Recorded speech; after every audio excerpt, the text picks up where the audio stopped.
Half yearly পাৰ হ'ল, পূজাৰ বতৰো গ'ল আৰু নতুন বছৰৰ লগে লগে পৰীক্ষাৰ বতৰো আহিবলৈ আৰু বেছি দিন নাই। এনেকুৱাতে Assam state school education board division 2ৰ দ্বাৰা অহা 2026 চনত হ'বলগীয়া উচ্চতৰ মাধ্যমিক চূড়ান্ত পৰীক্ষাৰ বাবে এটা নতুন নটিফিকেশ্যন জাৰি কৰা হৈছে।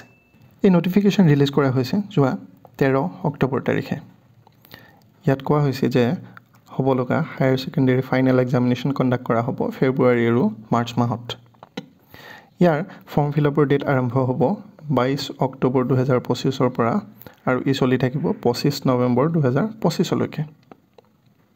ইয়াত আৰু এটা কথা বোল্ডত মেনশ্যন কৰা হৈছে যে ইয়াৰ ফৰ্ম ফিল আপৰ প্ৰচেছ কেতিয়াও প্ৰভিজনেলি বা অফলাইন কণ্ডাক্ট কৰা নহ'ব।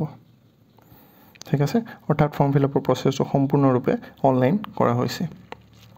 এই নটিফিকেশ্যনত মেনশ্যন থকা আৰু এটা অতি গুৰুত্বপূৰ্ণ কথা হৈছে এইটো যে কিছুমান ছাত্ৰ ছাত্ৰীয়ে এই পৰীক্ষাৰ চেণ্টাৰ ফিজ বা এক্সামিনেশ্যন ফিৰ পৰা এক্সেমশ্যন পাব। কোনে?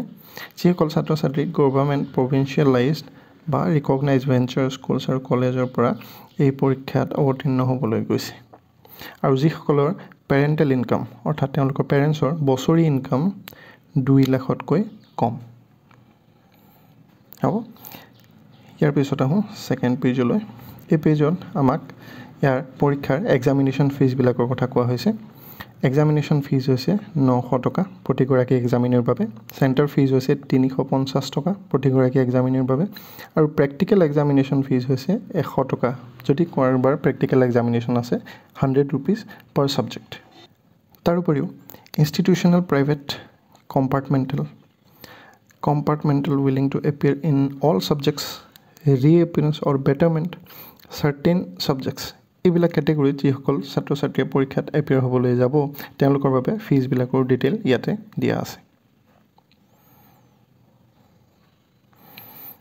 নেক্সট ইয়াৰ থাৰ্ড পেজত এইবিলাক দিয়া আছে যে এই বেটাৰমেণ্ট কেটেগৰীটোনো হয় কি আচলতে আৰু তাক লৈ কি কি কণ্ডিশ্যনছ আছে।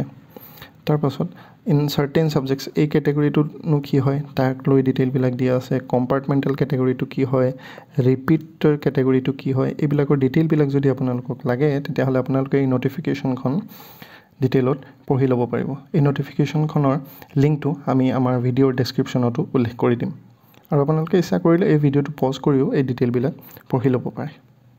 গতিকে ক্লাছ 12ৰ ছাত্ৰ ছাত্ৰীসকল তোমালোকৰ কিন্তু কঁকালত টঙালি বন্ধাৰ সময় আহি গ'ল।